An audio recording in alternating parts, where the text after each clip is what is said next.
ويزع المستكبرين ويهلك ملوكا ويستخلف آخرين والصلاة والسلام على رسول الثقلين محبوب رب المشرقين والمغربين جد الحسن والحسين نبينا سيدنا بالقاسم محمد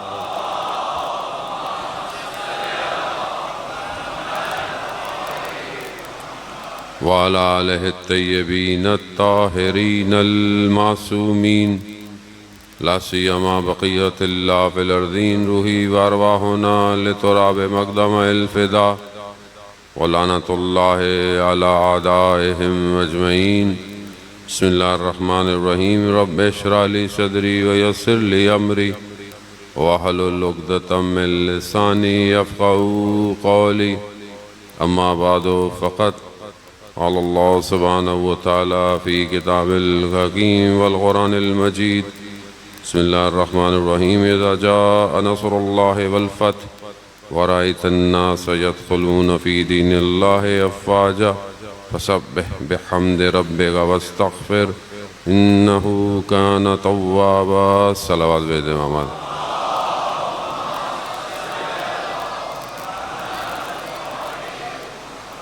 عزیزداران محترم ماہ محرم الحرام اور تیسری مجلس آپ کے اذہان عالی میں کہ بغیر عشق انسان پروردگار تک نہیں پہنچ سکتا جب تک انسان کے اندر جستجو اور لگن نہ ہو خواہش نہ ہو انسان فطری طور پر اپنے آپ سے محبت کرتا ہے اور اپنی چاہت کے لیے کچھ بھی کرنے سے دریغ نہیں کرتا جب انسان خود سے کچھ چاہیے ہوتا ہے اور اسی طرح انسان دھوکہ بھی کھا جاتا ہے کہ بعض اوقات وہ جو کام کر رہا ہے وہ خود پسندی کی وجہ سے کر رہا ہے یا نہیں اس کام کو انجام دینا تھا یا نہیں دینا بعض اوقات انسان کی اپنی چاہت اس کے لیے نقصان دہ بن جاتی ہے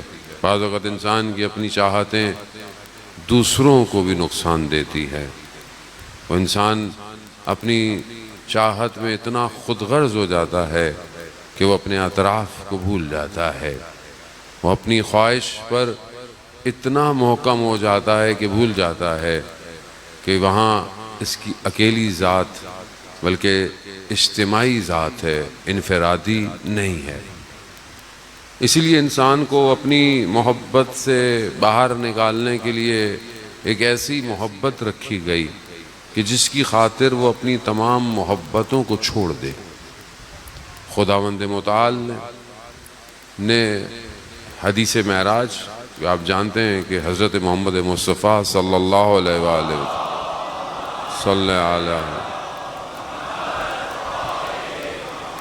کہ جب معراج پہ گئے تشریف لے کے گئے تو معراج پہ خداوند متعال نے اپنے محبوب سے کلام کیا ہے گفتگو ہے بہر القرآن خود کلام الہی ہے لیکن وہاں پر بیان کیا ہے مختلف حدیث معراج کے عنوان ایک حصے میں پروردگار نے اپنے محبوب سے کہا اے احمد اگر کوئی میری رضا پر عمل کرے یعنی جس کے عمل سے میں راضی ہو جاؤں تو میں اس کو کچھ چیزیں دیتا ہوں کچھ چیزیں اس کو عطا کرتا ہوں ایک وہ محبت ہے یعنی میں اسے اپنی محبت دے دیتا ہوں جس کی وجہ سے وہ باقی محبتوں سے منقطع ہو جاتا ہے یعنی جس کے پاس خدا کی محبت مل جائے وہ باقی محبتیں اس کے لیے کوئی معنی نہیں رکھتی لیکن کیا یہ محبت مجھے خود غرض بناتی ہے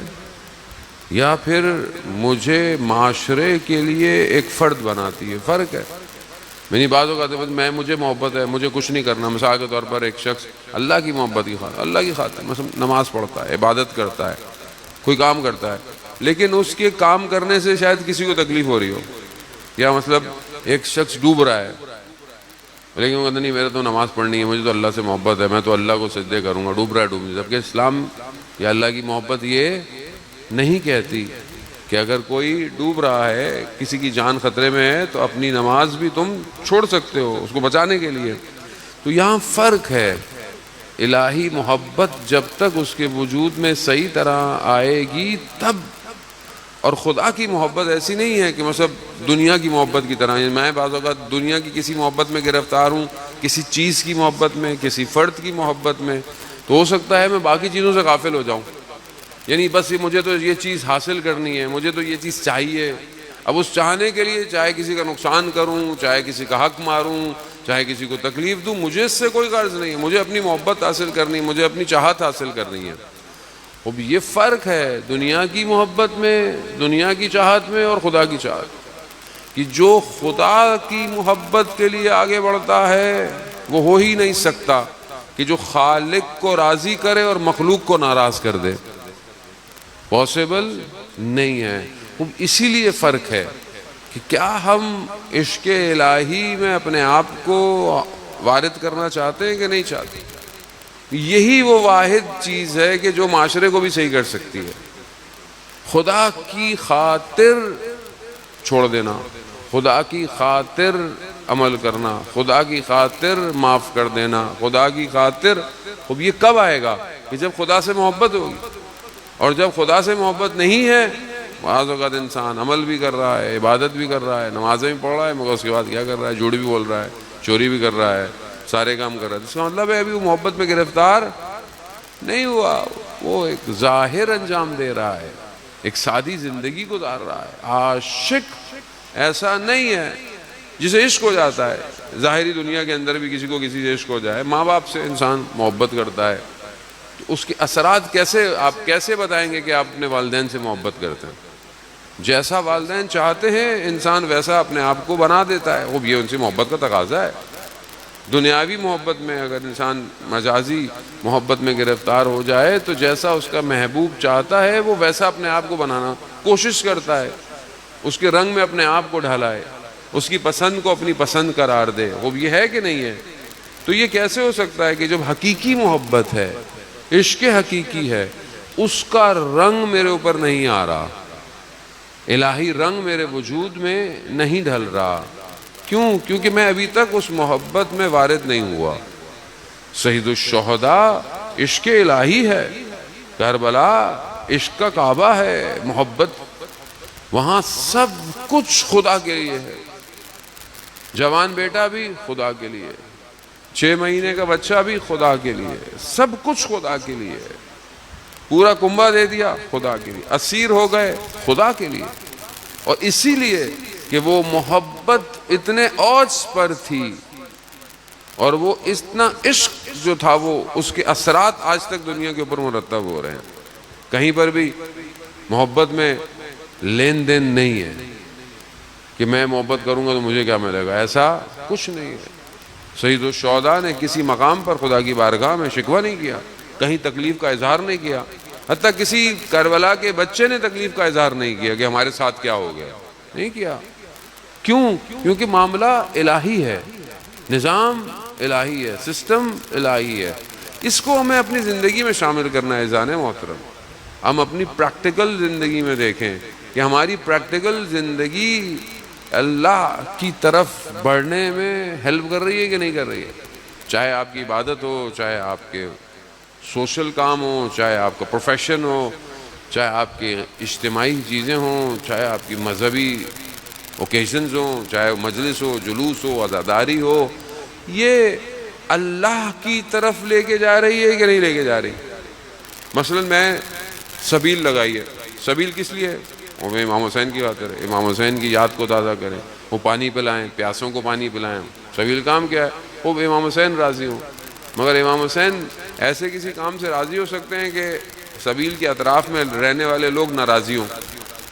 مثلا رات کو 3 بجے بھی آپ نے بڑے بڑے اسپیکر لگائے ہوں کہیں جہاں آپ کے اطراف میں لوگ رہتے ہوں، اور شاید رہتے بھی دوسرے لوگ ہوں جو برادران اہل سنت ہوں، کوئی بھی ہو، مریض ہو، بوڑھا ہو، بزرگ ہو، مطلب 3 بجے اب کوئی ہے ہی نہیں پانی پینے والا، مگر پھر بھی آپ نوحے بھی ماشاءاللہ ہمارے جو ہیں وہ اسپیکروں کے حساب سے ہی چلتے ہیں۔ تو آپ کوشش تو کر رہے ہیں کہ میں اچھا کام کروں، امام حسین کو راضی کروں، امام حسین کو، لیکن کیا امام حسین راضی ہوں گے کہ اگر کوئی اور شخص ناراضی ہو، وہ الگ بات ہے مذہب، اس میں یہ نہیں ہے کہ مطلب آپ کہیں جلوس نکالنا ہے تو آپ کے جلوس کو روک رہا ہے تو اب نہیں یہ جلوس ناراض ہو رہے ہیں ہم جلوس نہیں نکالیں، ایسا کچھ نہیں ہے نا۔ اخلاقی طور پر جو کام ہے کہ جہاں مطلب آپ کے اختیار میں ہے کہ جہاں آپ کر سکتے ہیں، باقی تو بہرحال راضی تو سارے ہو بھی نہیں سکتے خیر ویسے بھی، لیکن بہرحال آپ جو ہے وہ تو کرنا ہے، لیکن ایک اخلاقی طور پر کوئی بھی کام خدا کی خاطر کرے۔ میں نماز پڑھوں، میری نماز میں مثلا گھر میں بچہ رو رہا ہے، گریا کر رہا ہے، اور میں نمازوں پہ نمازیں پڑھوں، بچہ رو رہا ہے، اسے مطلب پیاس لگی ہے، اس کو تکلیف ہوئی ہے، تو کیا میری یہ عبادت قبول ہے؟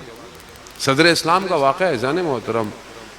واقعہ کیا ہے کہ اسلام کے کچھ عرصے کے بعد ایک شخص مسجد میں نمازیں پڑھا، ہر وقت نماز، ہر وقت مسجد میں سجدے کے اندر ہے، تو اس کے گھر والے وہاں اس زمانے میں جو جگہ کے پاس بزرگ تھے ان کے پاس گئے کہ بھائی اس کو سمجھائیں، یہ گھر والوں تک پہنچتا ہی نہیں ہے، نہ ان کے لیے کوئی نان نفقہ کرتا ہے، نہ غذا، نہ خوراک، نہ کچھ، ہر وقت بس خدا خدا خدا، اللہ اللہ اللہ۔ تو وہ بزرگ اس کو سمجھاتا ہے کہ بھائی یہ نہیں کرو۔ پھر وہ واقعہ کوٹ کرتا ہے، کس کا؟ صدر اسلام کا، یعنی اسلام جب نیا نیا تھا، کہ جب مسجد نبوی کی چھتیں بھی صحیح نہیں تھیں اور وہ پتے ڈلے ہوئے تھے، تو کہا ظہر کی نماز کا وقت تھا، رسول خدا نماز پڑھا رہے تھے، اس زمانے میں خواتین اپنے بچوں کو لے کر آتی تھیں، اور ایک بچے کو لا کر ایک خاتون نے نیچے رکھا ہوا تھا اور نماز پڑھے۔ ظاہر ہے تھوڑی دیر میں سورج نے اپنی جگہ چینج کی، تو سورج کی روشنی اس بچے کے اوپر آگے بڑھی، بچے کے اوپر پڑی، اس کے اوپر تپش لگی، بچے نے رونا شروع کر دیا، گریا شروع کر دیا۔ اس کے گریا شروع ہوا، رسول خدا نے نماز کو جلدی ختم کر دیا۔ ابھی لوگ میں سوال آئے گا بھائی یا رسول خدا نے نماز کیسے ختم کر دی؟ بھائی شریعت کا محافظ ہے، شریعت کا دیندار ہے، نماز اسی نے سکھائی ہے، وہ جلدی ختم کرے یا دیر سے ختم کرے، مگر کیوں کیا؟ خوب یہ ضروری ہے، یعنی آپ تنہا عبادت سے کسی مقام پہ نہیں پہنچ سکتے۔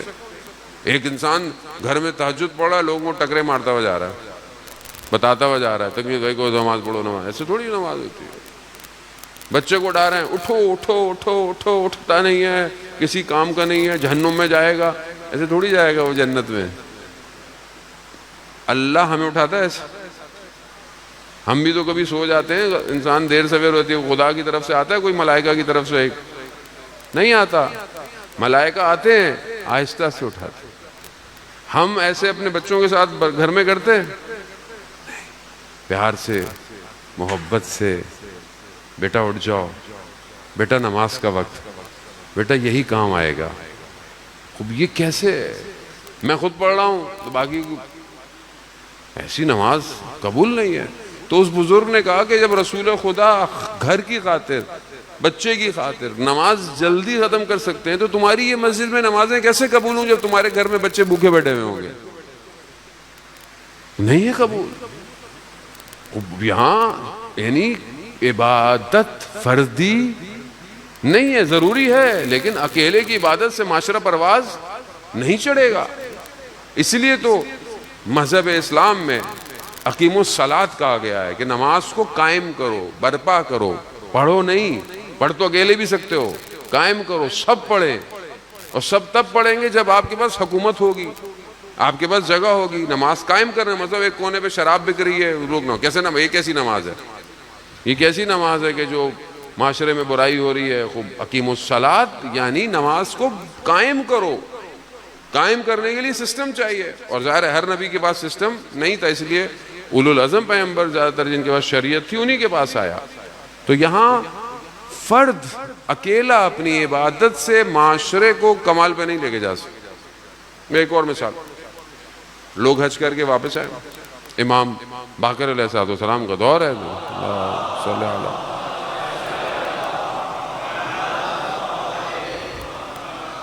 لوگوں نے امام کی خدمت میں بتایا کہ مطلب ہم آ رہے تھے تو ہمارے کاروان میں یہ تھا وہ تھا۔ ایک شخص تھا وہ بہت عبادت کرتا تھا، اور جہاں رکتا تھا تو وہاں پر وہ عبادت، تو امام نے پوچھا کہ تو اس کا کام کون کرتا تھا؟ اس کا جو ظاہر جانوروں پہ لوگ آتے تو اس کے جانور کو پانی کون دیتا تھا، کھانا؟ مولا ہم دیتے تھے، ہم کرتے تھے، ہم اس کی خدمت کرتے تھے۔ تو امام نے کہا تم لوگ اس سے برتر ہو، مرتا رہو.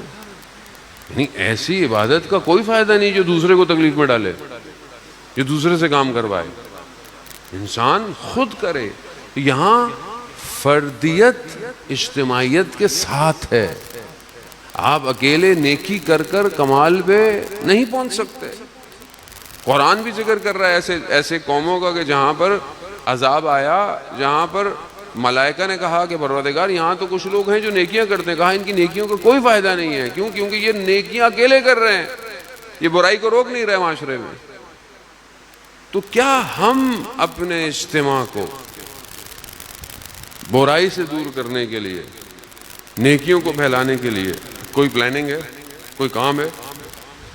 مثلا ہمارے معاشرے میں برائیاں ہوں گی، ہر معاشرے میں ہوتی ہیں، پرابلم ہوں گی، تو کیا ہمارے پاس اس کا کوئی سد باب ہے؟ ان رکاوٹوں کو جو میں نے پہلے دن سے کہا کہ یہ جو بیریئرز ہیں، یہ بیریئرز دور کریں گے تو راستہ ہموار ہوگا. یہ راستہ ہموار ہوگا تو پھر حجت خدا تک جائے گا. اب اگر آپ کے راستے میں اتنے بیریئر ہیں تو آپ حجت خدا تک نہیں جا سکتے. ابھی جو ہماری حالت ہے، جو پوزیشن ہے، شروع سے اس لیے کہا جاتا ہے کہ مجلس اور عزاداری با بصیرت ہونی چاہیے، تفکر کے ساتھ ہونی چاہیے. امام معصوم کی خدمت میں شخص آیا، پوچھا کہ مولا کیسے کام کریں؟ کہا معرفت میں اضافہ کرو، معرفت شناسی میں یعنی پہچان میں. کہا مولا معرفت کیسے اضافہ کریں؟ کہا پہلی چیز تفکر کرو، فکر کرو. فکر کے ساتھ تفکر یعنی تھاٹ پروسیس، سوچو. سوچنا پہلی چیز ہے، خوب ایکسرسائز ہے پوری ہے. اگر آپ علم منطق میں جائیں تو تفکر کے بھی سٹیپس بتائے گئے ہیں. سوچو. لیکن آج معاشرے کو سوچنا ہی نہیں دیا جا رہا. آج معاشرے کو سوشل میڈیا کے ذریعے اتنا گریب کر لیا ہے کہ اس کو سوچنے کی صلاحیت چھین لو اس. یعنی آپ خود سوچیں، آپ کتنی دیر بیٹھ کے کوئی بات سوچتے ہیں؟ آپ فرصت ہی نہیں دیتے اپنے برین کو کہ سوچیں. آپ اتنا ایکسٹرنل ڈیٹا اس کے اندر ڈال لیں جس کی اس کو ضرورت بھی نہیں ہے. ابھی تو یہ جو آپ یہاں بیٹھے ہیں سارے جوان ماشاءاللہ، یہ تو امام حسین کا کمال ہے. ورنہ آپ دو دوست آپس میں بیٹھے 1 منٹ، آپ ایک دوسرے کی شکل 1 منٹ بھی نہیں دیکھ سکتے. موبائل دیکھیں گے، یوں بیٹھے ہوئے دیکھ رہے ہوں گے. اور کوئی بات بھی کرنی ہوگی تو دیکھا میں نے میسج دیکھا تو ذرا دیکھ لینا. یہ تو مجلس کا معجزہ ہے. ابھی بھی اگر لوگ نہیں سمجھتے کہ مجلس ہدایت کی جگہ ہے تو پھر اللہ ہی ان کا حافظ ہے. صلوات بھیج دے محمد والے.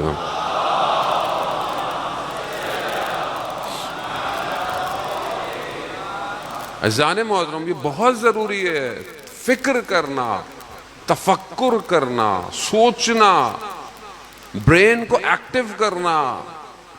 وہ بیزار ہے کہ میں ڈاکٹر تو نہیں ہوں کہ آپ کو میں میڈیکلی بحث کروں کہ ظاہری طور پر جو برین ہے وہ کتنے پارٹس کے اندر ہے، اس کے کتنے حافظے ہیں، اس کا شارٹ ٹرم میموری ہے، لانگ ٹرم میموری ہے، اس کے اپنے اندر الزام ہے. بہرحال آپ جوان ہیں، آپ سرچ کر سکتے ہیں، گوگل کر سکتے ہیں کہ اپنے برین کو کیسے سٹرونگ کرنا چاہیے، ظاہری برین کو. پھر سافٹ ویئر ہے جو عقل جس کو کہتے ہیں، وہ انٹرنل ہے، وہ ظاہر نہیں ہے، اس کا تعلق ظاہر سے نہیں ہے. بعض اوقات چھوٹا بچہ ہوتا ہے اس کی عقل بہت زیادہ ہوتی ہے، بعض اوقات بڑا شخص ہوتا ہے اس کی عقل بچے جیسی ہوتی ہے. وہ ایک الگ بحث ہے. لیکن ظاہر کو بہتر تو کریں، ظاہر کو آزاد کریں، آزاد سوچے. جتنا وہ اچھا سوچے گا اتنا وہ امام تک پہنچے گا. جس کی سوچوں کے دروازے بند ہوں وہ کیسے امام کے لیے کوئی چیز سوچ سکتا ہے؟ کیونکہ اس نے اپنے آپ کو کیوب کیا. اور دنیا دشمن استعمار ہے، استکبار ہے. دشمن ایک طرف سے ہٹ نہیں کرتا. ظاہری بم کوئی معنی نہیں رکھتے. اصل یہ جو دوسرے بم ہیں جسے آپ سوسائٹی کلچر وار، سافٹ وار کہہ لیں، فحاشی کے بم، یہ بم ہیں جو معاشرے کو تباہ کر رہے ہیں. کتنے آپ دیکھیں نا کہ جوان ہیں معاشرے کے اندر، آپ دیکھیں برائیاں کتنی زیادہ ہیں معاشرے کے اندر. نشہ کیا کرتا ہے؟ سب سے پہلے کس کو افیکٹ کرتا ہے؟ برین کو افیکٹ کرتا ہے. سوچنے کی صلاحیت نشہ ختم کر دیتا ہے. آج معاشرے میں سب سے زیادہ عام کیا ہے؟ نشہ. آپ نام لینا شروع کریں، آپ چھوٹے سے بچے سے پوچھ لیں ابھی نشے کون کون سے ہوتے ہیں، سب بتا دے گا آپ کو. سوسائٹی، کالج، یونیورسٹی، اور آپ اپنے سکینڈل دیکھ لیں نا، آپ کہنے کی ضرورت نہیں. آپ کتنے بڑے واقعات کراچی کے آپ کو آئے یوٹیوب پہ اتنے مشہور ہو گئے، تو آپ کو پتا چلا کہ لو بھائی یہ بھی ہوتا تو سب کب سے تھا، کہاں ہو رہا ہے، کیوں نہیں سٹاپ ہوتا، وہ ایک الگ بحث ہے۔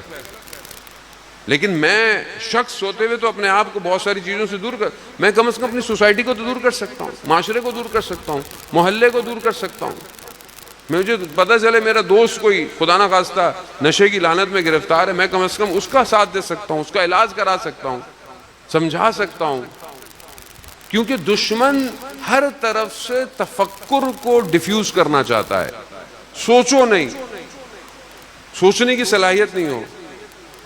فیس بک، یوٹیوب، انسٹاگرام، ٹک ٹاک، سنیپ چیٹ، ہر چیز جہاں اچھی چیزیں بھی ہے، مجلس ہے، نو ہے، پڑھائی ہے، لیکن وہاں پر اس کی مقدار اتنی نہیں ہے جتنی دوسری بمبارڈمنٹ ہے۔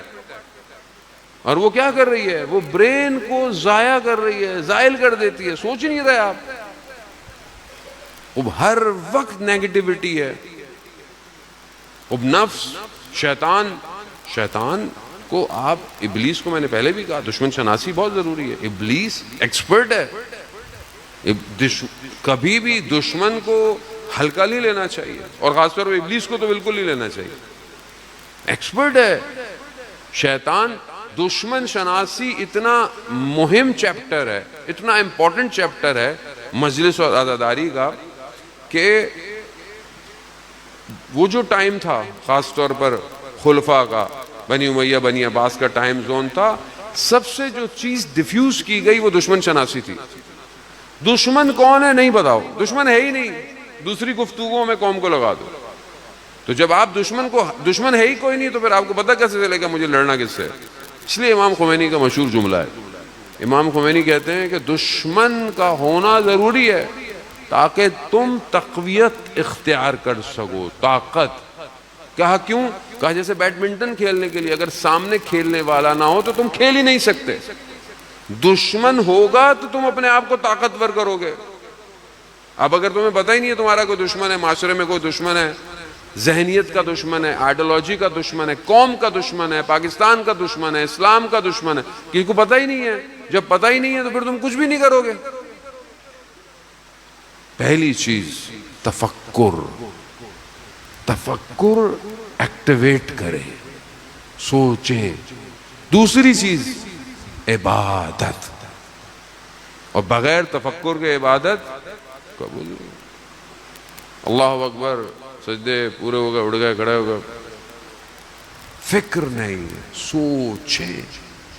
اور یہ سوچیں، آپ اپنے آپ کو ٹائم دیں، یعنی پورے 24 گھنٹے میں آپ خود اینالائز کریں کہ آپ کے پاس اپنے لیے کتنا ٹائم ہے۔ آپ کیوں اسلام کہتا ہے کہ محاسبہ کرو، روایات احادیث کیا کہتی ہیں؟ محاسبہ، مراقبہ، یعنی محاسبہ کا یعنی اپنا حساب کرو۔ کیا حساب کرو؟ پورا دن کیا کیا۔ اب اس میں پورے دن کرنے کے لیے آپ کو گھنٹے نہیں چاہیے، مثلا بیٹھے، میں نے صبح اٹھا، اسکول گیا، کالج گیا، یونیورسٹی گیا، جاب پہ گیا، کام پہ گیا، کچھ بھی کیا، واجب ادا کیا، ٹک، نہیں کیا، کراس، کوئی غلط کام کیا، خدا نہ خواستہ کسی کے ساتھ زیادتی تو نہیں کی، تیزی سے آ جاتا ہے، بہت تیزی سے آ جائے گا۔ جس طرح آپ کا فون بتا دیتا ہے نا کہ آپ نے پورے ہفتے میں کتنی دیر ویڈیو دیکھی، کتنی دیر سوشل میڈیا یوز کیا، کتنی دیر آپ نے کیسے بتاتا ہے؟ پورے ہفتے کا بتا دیتا ہے ڈیٹا۔ آپ کے پاس نہیں ہے آپ کا اپنا پورے دن کا ڈیٹا؟ سونے سے پہلے اپنا ڈیٹا کیلکولیٹ کریں، دیکھیں کہ میں نے کیا کیا۔ اگر اچھا کیا، روایات کہتی ہیں خدا کا شکر کرو، غلطی کی استغفار کرو، کیا کہو؟ خدا میں توفیق دے میں کل یہ کام نہیں کروں۔ کوشش کریں۔ کب کریں گے زندگی میں؟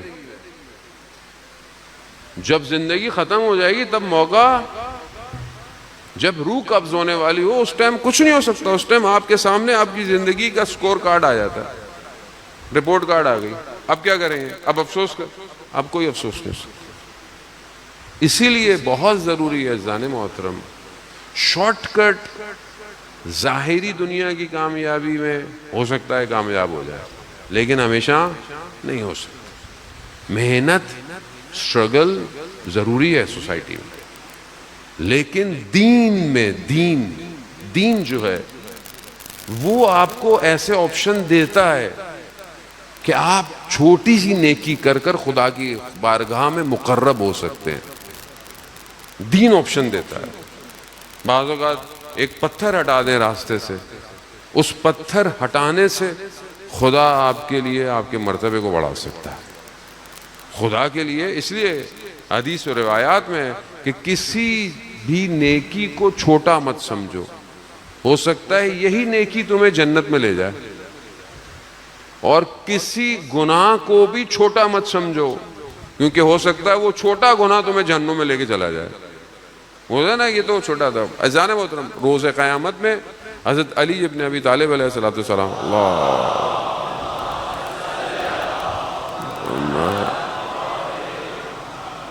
امام علی علیہ السلام فرماتے ہیں, بیان کرتے ہیں اپنی حدیث میں کہ قیامت میں کچھ گناہ ایسے ہیں کہ جس کی بو روز قیامت میں اتنی ہوگی کہ لوگ اذیت ہو رہے ہوں گے.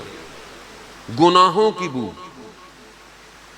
جو ہم گناہ کرتے ہیں, خدا نہ کرے نعوذ باللہ ہم سے کوئی گناہ ہو جائے, غلطی ہو جائے, گناہ نظر تو نہیں آتا, لکھا ہوا بھی نہیں آتا, لیکن دنیا کے اس جو ہمیں نظر نہیں آتا, لیکن اس عالم کے اندر گناہ جو ہے وہ ہر گناہ کی ایک بدبو ہے.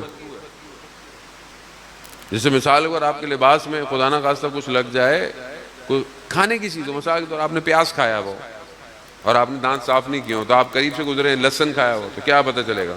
اسمیل آئے گی, نیچرل سی بات ہے, اسمیل آئے گی, پتہ چل جائے گا بندے نے کیا کیا ہے. گناہ بھی ایسی ہیں, ہمیں بو نہیں آتی, ملائکہ کو آتی ہے, اولیاء خدا کو آتی ہے. اولیاء خدا اللہ کے ولیوں کو پتہ ہوتا ہے کہ شخص کیا کر کے آیا ہے.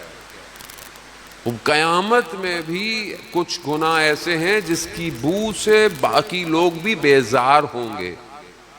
ملائکہ ان سے کہیں گے کہ یہ فلانے گناہ کی وجہ سے تھا, اس لیے ان سب پر لعنت بھیجو, کیونکہ انہوں نے توبہ نہیں کی. اور یہ گناہ کی بو خوشبو میں بدل سکتی ہے اگر انسان استغفار کرے. استغفار انسان کو معطر کرتا ہے, معطر. میری زندگی میں کتنا استغفار ہے, کتنی توبہ کرتا ہوں میں. اب بولے معاذ میں کون سا گناہ کر رہا ہوں؟ بھائی ہر انسان خطا کار ہے, غلطی کرتا ہے, عمل سے غلطی کرتا ہے, کوتاہی کرتا ہے. ایک صحابی نماز میں پہنچے رسول خدا کے ساتھ. نماز میں کتنی دیر ہوئی؟ اتنی دیر ہوئی کہ جتنی دیر میں رسول خدا نے تکبیر کہہ دی تھی, اللہ اکبر کہہ دیا, اس کے بعد نماز میں ہوئے. نماز تو ہے, پوری نماز ہے, نماز میں کوئی فرق نہیں ہے.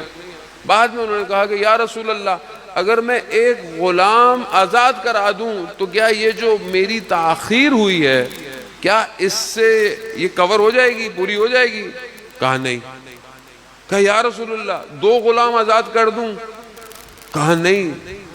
رسول خدا نے کہا تم اپنی زندگی کے سارے خزانوں کو جمع بھی کر لو تو تم اس ایک تاخیر کو پورا نہیں کر سکتے, ایک تاخیر کو. تو یہ تو صحابی تھے, نماز بھی رسول خدا کی تھی. ہم کدھر کھڑے ہوئے, ہم کہاں ہیں؟ ہمیں لگتا ہے ہم نے کچھ کیا ہی نہیں زندگی میں. اذان ہو گئی, نماز دیر سے پڑھی, نماز بھی پڑھی تو میں اپنی کہہ رہا ہوں, آپ مجھ سے بہتر ہی پڑھتے ہیں. نماز بھی پڑھی تو میں نے کیسی پڑھی, کون سی پڑھی؟ تو کیا میں غلطی نہیں کرتا؟ نگاہیں غلطی نہیں کر رہی, کان غلطی نہیں کر رہا, زبان غلطی نہیں کر رہی, ذہن غلطی نہیں کر رہا, کر رہا ہے. تو استغفار سے معطر ہو رہا ہوں کہ نہیں ہو رہا؟ کتنی دفعہ استغفار کرتا ہوں دن میں؟ ریکمینڈ کتنا ہے؟ فجر کی نماز کے بعد ایک تسبیح انسان کو استغفار کی پڑھنی چاہیے, حدیث میں پڑھنی چاہیے. یہ استغفار نہ صرف گناہ صاف کرتی ہے بلکہ انسان کے رزق میں بھی اضافہ کرتی ہے. کسی کی اولاد نہ ہو رہی ہو, حدیث ہے, شخص جو ہے وہ امام علی علیہ السلام کی خدمت میں آیا, اللہم صلی علی محمد وعلی محمد, امام کی خدمت میں آیا کہ مولا اولاد نہیں ہو رہی. امام نے کہا فجر کے بعد استغفار کرو. دوسرا شخص آیا, مولا مجھ سے غلطیاں ہو گئیں, گناہ ہو گیا. امام نے کہا فجر کے بعد استغفار کرو. تیسرا شخص آیا, مولا میرے رزق میں بندش ہے, رزق صحیح نہیں ہے. امام نے کہا فجر کے بعد استغفار کرو. جو ساتھ بیٹھے تھے, مولا تینوں آنے والوں کے سوال الگ تھے, حاجتیں الگ تھیں, مگر جواب ایک ہی تھا. کہا ہاں, استغفار سب کے لیے ہے. استغفر اللہ ربی واتوب الیہ. یا استغفر اللہ استغفر اللہ استغفر اللہ. یہ کب ہوگا؟ کہ جب آپ اپنے آپ کو پہچانیں گے کہ مجھ سے غلطی ہو رہی ہے، ہو رہی ہے. ایکسیپٹ کریں. ایکسیپٹنس انسان کو کامیابی کی طرف لے کے جا سکتا. آپ حدیث و روایات میں دیکھیں کہ آپ دیکھیں کہ حضرت یونس علیہ السلام اللہ کے نبی ہیں. قوم مانی نہیں، کہا خدا ان پہ عذاب. خدا نے کہا ٹھیک ہے. حضرت یونس نے اپنی قوم کو چھوڑ دیا، نکل آئے باہر. پیچھے دیکھا، قوم نے توبہ کر لی. قوم نے توبہ کر لی. حضرت یونس اللہ کے نبی تھے. بہرحال اللہ اور ان کے معاملات اپنی جگہ پر ہیں، مگر ان کو تھوڑا سا ترک اولا ہو گیا. ان کو کہیے کہ اللہ تعالیٰ میں نے ان کو عذاب دینا، ابھی آپ نے معاف کر دیا. چلے گئے. کشتی کا واقعہ مشہور، قرآن کشتی میں سوار ہوئے. سب نے بولا کہ یہ کس کی وجہ سے؟ وہ ایک ایک کر کے بار بار قرآن نکالا. دیکھا وہ حضرت یونس کا آیا کہ کسی کو پانی میں کشتی سے ہٹانا پڑے گا. انہیں کیا آیا. ان کو یہ کہاں گئے؟ پانی کے اندر. مچھلی نے ان کو نگل لیا. چھٹے امام سے بھی ہے، پیغمبر اسلام سے بھی ہے، فرمایا کہ برادر یونس ترک اولا کیا. خدا نے 3 تاریکیوں میں، 3 اندھیروں میں، 3 ظلمات میں حضرت یونس کو کر دیا. 3 اندھیرے. کیا سے؟ رات، سمندر، مچھلی کا پیٹ. 3 اندھیرے. اللہ کے نبی ہیں. 3 اندھیروں میں چلے گئے. علامہ طباطبائی بیان کرتے ہیں اگر حضرت یونس وہ ذکر نہیں کرتے جو بیان کیا گیا ہے تو قیامت تک مچھلی کے پیٹ میں رہتے. کیا ذکر تھا؟ لا الہ الا انت سبحانک انی کنت من الظالمین. لا الہ الا یعنی کوئی نہیں ہے معبود سوائے اللہ. سبحانک یعنی تعریف منزہ تیری ہی ذات ہے. انی کنت من الظالمین یعنی میں ہوں ظالمین میں سے. میں نے ظلم کیا، میں نے غلطی کی. ظاہر ہے معصوم ہے، نبی معصوم ہے ہمارے عقیدے سے. معصوم گناہ نہیں کرتا، ترک اولا کرتا ہے. خوب ترک اولا کیا، میں نے اپنے اوپر ظلم کیا پروردگار. خوب یہ ذکر کیا لا الہ الا انت سبحانک انی کنت من الظالمین. پھر آگے خدا نے کیا کیا؟ فاستجبنا له ونجیناہ من الغم وکذالک ننجی المؤمنین. خدا ہے جو استجاب کرتا ہے. تو کیا ہم نے اپنی زندگی میں وقت ملا کہ کسی سجدے میں سر رکھ کر ہم یہ کہیں لا الہ الا انت سبحانک انی کنت من الظالمین؟ پروردگار میں نے ظلم کیا. عزیزان محترم، خوب اپنے آپ کو پہچانے. معرفت بغیر تفکر کے، بغیر عبادت کے حاصل نہیں ہو سکتی. فکر ضروری ہے. معاشرہ پوری کوشش میں ہے کہ آپ کو انگیج رکھے. انگیج. دشمن بہت شاطر ہے. سارا پروپیگنڈا آپ کے سامنے ہے. سارے سافٹ ویئر، ساری اپلیکیشنز دشمن کی ہیں. آپ بھی جانتے ہیں اچھی طریقے سے. ان کا کام کیا ہے؟ اس کے الگوریتھم ہمارے لیے ڈیزائن کیے گئے، اسلام کے لیے ڈیزائن.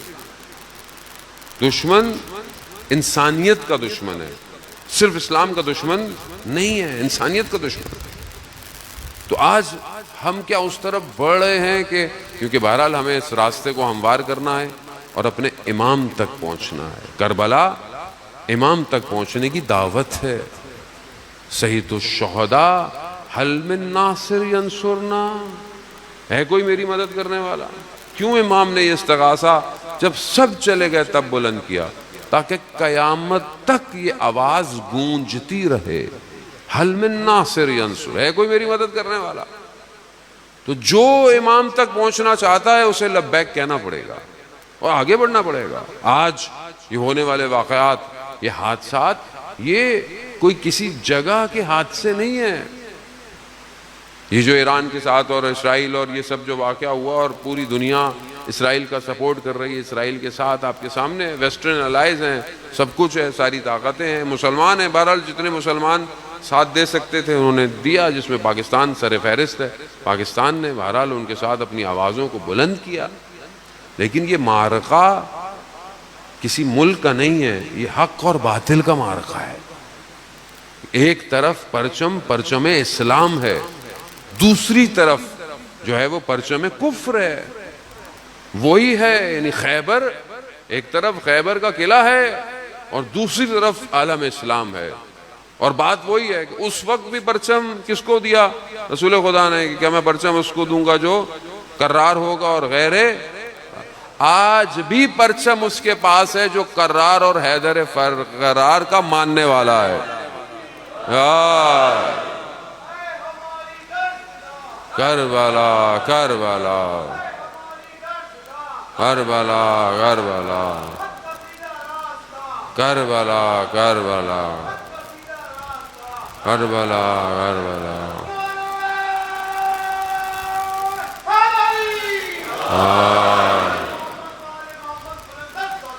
اللہ صلی اللہ محمد۔ خوب یہ خوش قسمتی ہے زان محترم کہ ہم نے اپنی زندگی میں اس حق اور باطل کی جنگ کو دیکھ رہے ہیں۔ خوش قسمت ہے ہم لوگ۔ ہم سنتے تھے کہ کیا ہوگا، کہ مرحب اپنے قلعے پر نازاں ہوگا، کہ دروازہ اتنا مضبوط تھا کہ جسے ہٹانے کے لیے 40 لوگ کھولتے تھے۔ یہ تو تاریخ ہے، سب جانتے ہیں اس کو۔ لیکن مولا متقیان نے 2 انگلیوں سے دروازے کو اکھاڑ دیا۔ یہ جو ہوا ہے یہ بھی انہی کے ماننے والے ہیں۔ وہ آئرن ڈوم جس پہ وہ اپنے آپ کو خیبر کا قلعہ کہتا ہے، خیبر کا دروازہ کہتا تھا، جو اپنے آپ کو اس طرح روک کے رکھتا تھا کہ نہ کوئی گھس سکتا ہے نہ کوئی آ سکتا ہے، حیدر کرار کے ماننے والوں نے 18 سال پرانا میزائل مارا ہے، نیا بھی نہیں مارا، پرانا مارا ہے۔ سجیل 17-18 سال پرانا تہرانی مقدم نے بنایا تھا، وہ جا کے مارا، اس نے آج کے خیبر کے قلعے کو اکھاڑ دیا۔ ابھی بھی اگر ہمیں سمجھ میں نہیں آ رہا حق کدھر ہے جان محترم، تو یا تو پھر نابینا ہے، یا پھر اگر نابینا نہیں ہے تو پھر بینا نہیں ہے، میری سمجھ میں نہیں آتا ابھی بھی۔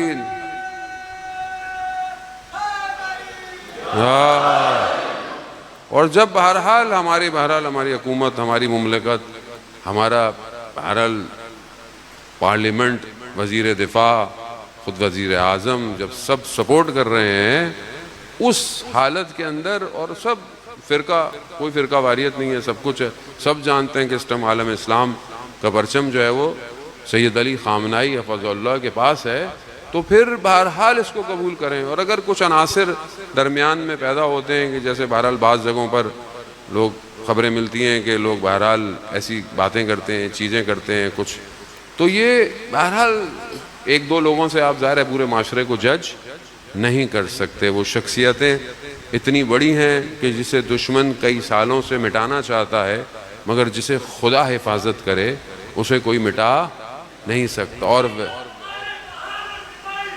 خامنائی علی خامنائی علی خامنائی علی خامنائی علی خامنائی علی خامنائی علی خامنائی علی خامنائی۔ عزیزان محترم، خوب یہاں پر خوب یہ سمجھنے کی بات ہے۔ پہلے جب ہم باتیں کرتے تھے تو لوگ مولانا صاحب کیا ہے یہ، آپ نظام کی باتیں کرتے ہیں، تو ابھی سمجھ میں آیا نظام کسے کہتے ہیں؟ نظام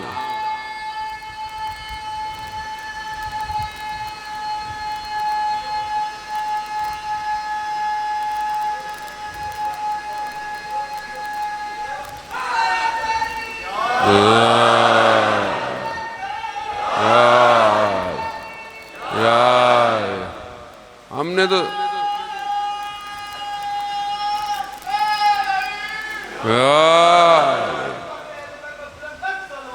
اللہ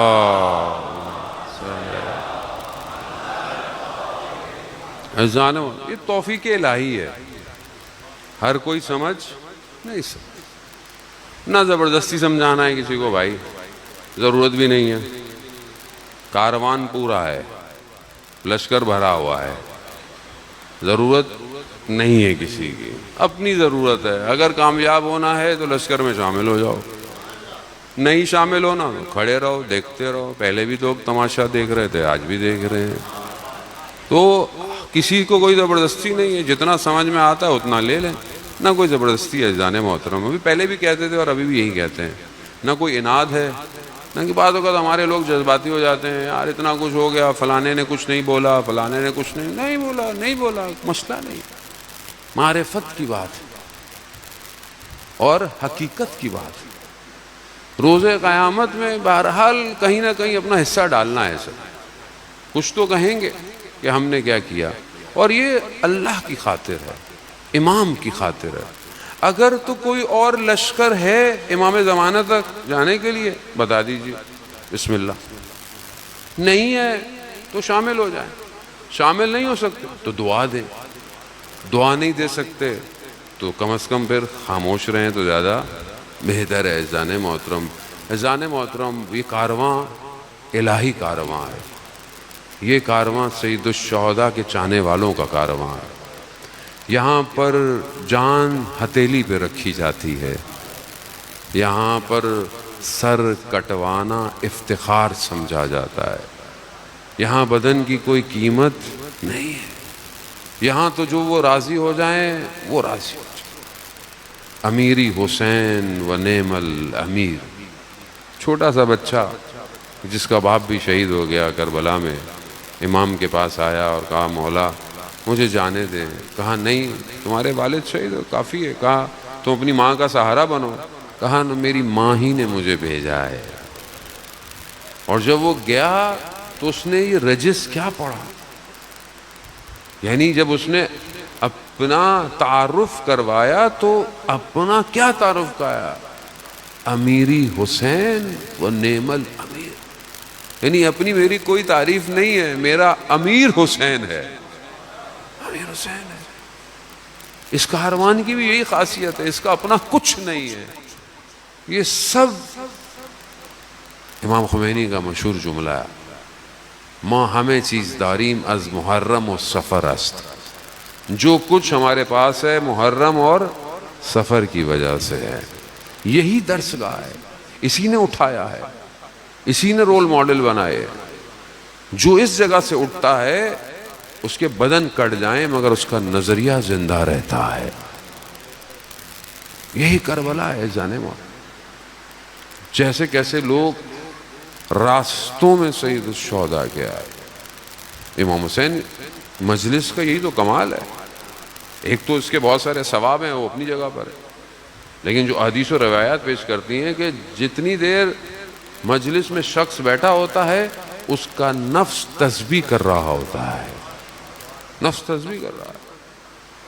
خود امام حسین عرش پر اپنی مجلس میں بیٹھے والے لوگوں کو دیکھ رہے ہوتے ہیں، اور جو گریہ کرتا ہے اس کی نگاہ امام حسین اس پر نگاہ کر رہے ہیں. آپ کے سامنے کتنے سارے واقعات، کیسی کیسی چیزیں.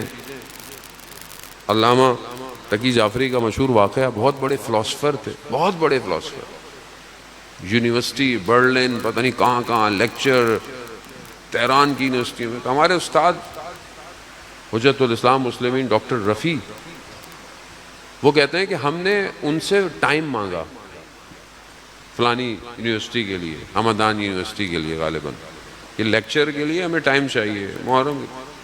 تو ان کا نہیں، میرے پاس ٹائم نہیں ہے. کافی دن گزر گیا تو کسی نے انہیں بتایا کہ وہ تو تہران میں مزدوروں میں مجلس پڑھ رہے تھے، مزدوروں کے ساتھ ان کے درمیان مجلس پڑھ رہے. یہ پہنچ گیا جب ان کو پتہ چلا تو انہوں نے کہا کہ ہم آپ سے یونیورسٹی کا ٹائم مانگ رہے تھے، اور مجھے پتہ چلا کیونکہ ان کا کوئی دوست تھا، اس کی کوئی بلڈنگ بن رہی تھی، تو اس بلڈنگ کا جو مالک تھا وہ ان کے دوست کا بھائی تھا. تو انہوں نے کہا کہ ایسی مزدور مجلس کر رہے ہیں تو چلو ہم بھی چلتے ہیں، جا کے دیکھتے ہیں مزدور ہیں. انہوں نے کہا تھا کہ مجلس، تو دیکھا تو علامہ تقی جعفری پڑھ رہا ہے. تو انہوں نے اس سے پوچھا کہ آپ ہمارے یونیورسٹی کو ٹائم نہیں دے رہے، آپ مزدوروں کی مجلس پڑھ رہے ہیں؟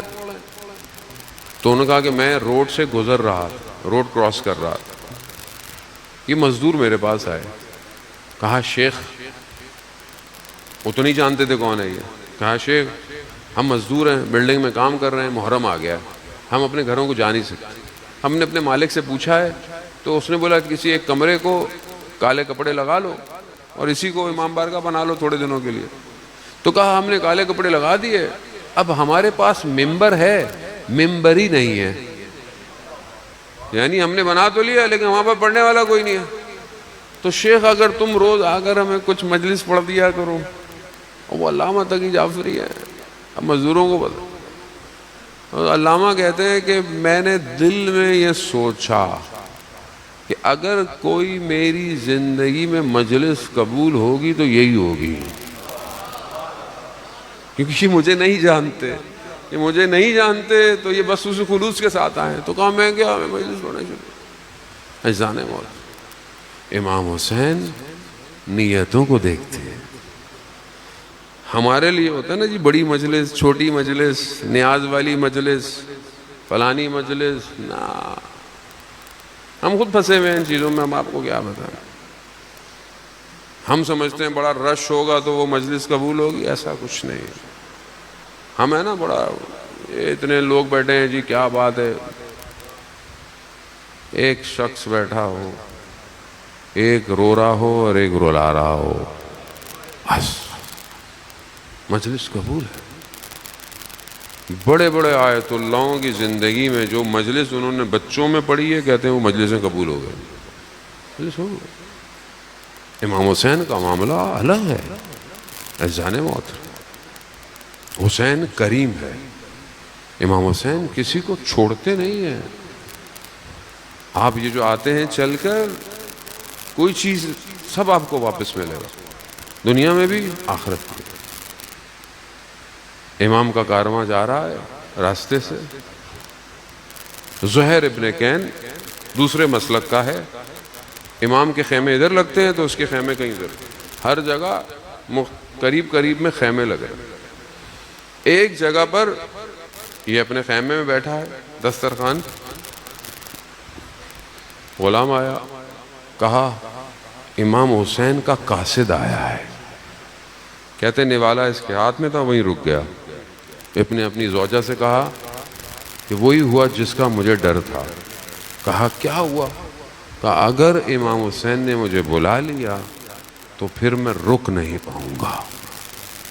تو زوجہ نے کہا تو اس سے اچھی اور کیا بات ہو سکتی ہے کہ امام حسین تمہیں بلا لے۔ بس ذیشان حیدر جوادی اعلیٰ مقامہ پڑھا کرتے تھے کہ چند قدم زہیر کے امام حسین کے قاصد کے قدموں پہ پڑے، زہیر کی تقدیر بدل گئی۔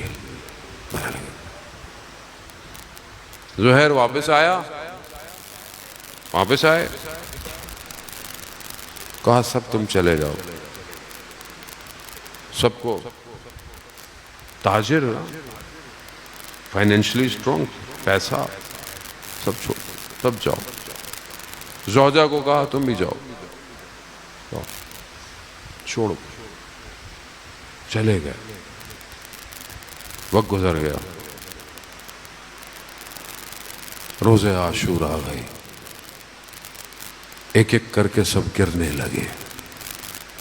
سعید نے سینوں پہ تیر کھائے، مسلم ابن اوسجا گرے، حبیب ابن مظاہر کے دوست ہیں، حبیب پہنچے۔ مسلم کوئی وصیت ہے، جبکہ جانتے ہیں کہ خود بھی نہیں رہیں گے، مگر رکے نہیں۔ کہا ہاں حبیب، امام کی طرف اشارہ کیا، حبیب جب تک زندہ رہنا زہرا کے لال کا بال نہ ٹوٹے، بال نہ ٹوٹے۔ ایک ایک کر ایک ایک کر کے گر رہا ہے۔ وہاب ابن قلبی کا سر تن سے جدا ہوا، نیا نیا شادی شدہ شخص ہے، نیا نیا مسلمان ہے، سر تن سے جدا ہوا، سر اہانت کر دیا، ماں نے سر واپس بھیج دیا، کہا جو چیز ہم دے دیتے ہیں اسے واپس نہیں لیتے۔ ایک ایک کر کر صحابی گرتے جا رہے ہیں۔ زہیر ابن کین بھی لگے، سب کے بدن پر امام حسین آئے، سب کے بدن ازانے ہوئے، کسی کے بدن کو امام حسین نے چھوڑا نہیں ہے، حتیٰ جون کے بدن پہ بھی امام حسین آئے۔ جون جانتے ہیں نا، غلام ہے۔ جب سب جا رہے ہیں تو جون نے کیا کہا؟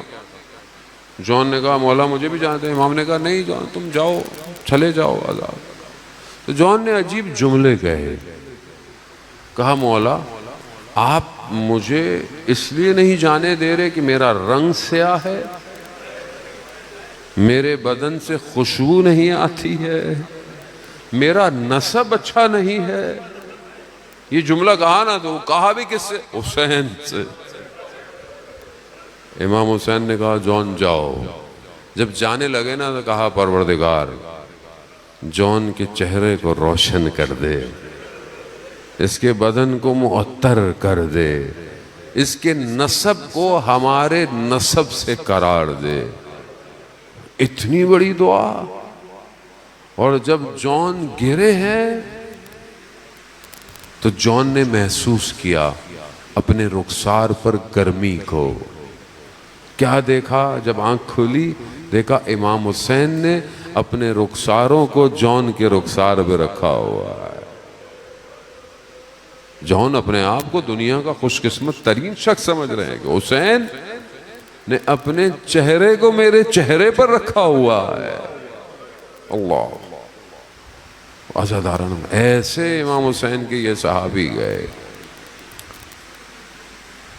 وہ جو زہیر نے اپنی زوجہ کو بھیجا تھا نا، تو اس کو پتا تھا، اس نے غلام کو بھیجا ایک کفن دے کر کہ عاشورہ میں جانا تو اپنے آقا کو کفن پہنا دینا۔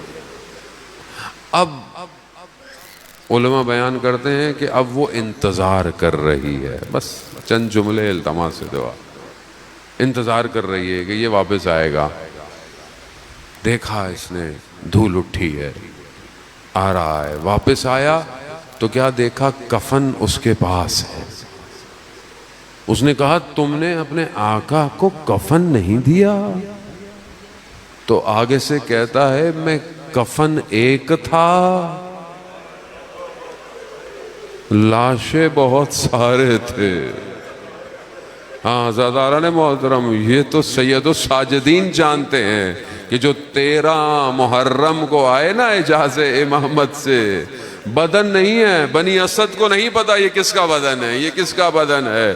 ایک ایک کر کر امام سجاد نے کہا کہ یہ اس کا بدن ہے، یہ اس کا بدن ہے، یہ اس کا بدن، ایک ایک کر کر یہ بدن دفنائے گئے۔ اس کے بعد ایک طرف امام جانے لگے، کہا رک جاؤ یہاں میں اکیلا جاؤں گا۔ کہا کیوں؟ کہا یہ میرے بابا کا بدن ہے۔ عزاداران محترم، مصائب آگے بھی ہیں، سنتے بھی رہیں گے، عاشورہ میں بھی سنیں گے، شب عاشورہ بھی سنیں گے، مگر بہرحال سنتے جائیں، مصائب کے دن ہیں۔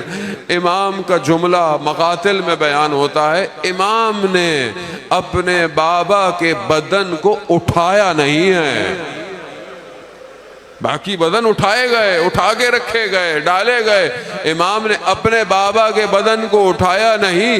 مقتل کہتا ہے امام نے اپنے بابا کے بدن کو سمیٹا ہے، اتنے ٹکڑے ٹکڑے بدن تھا کہ سمیٹنا پڑا۔ سمیٹ کر کربلا کی سرزمین میں جب امام نے رکھا ہے، راوی بیان کرتے ہیں کہ امام سر جھکائے کھڑے ہیں، پریشان کھڑے ہیں کہ اب کیا کریں۔ پوچھنے والوں نے پوچھا ہوگا سوال، کہا کہ جب مسلمان کو دفنایا جائے تو چہرے کو قبلہ رخ کیا جاتا ہے، یہاں تو میرے بابا کا سر ہی نہیں ہے، ٹوٹی ہوئی کٹی ہوئی رگوں کو رخ قبلہ کیا، مٹی ڈالی، آذا خبر حسین ابن علی۔ لا حول ولا قوة إلا بالله.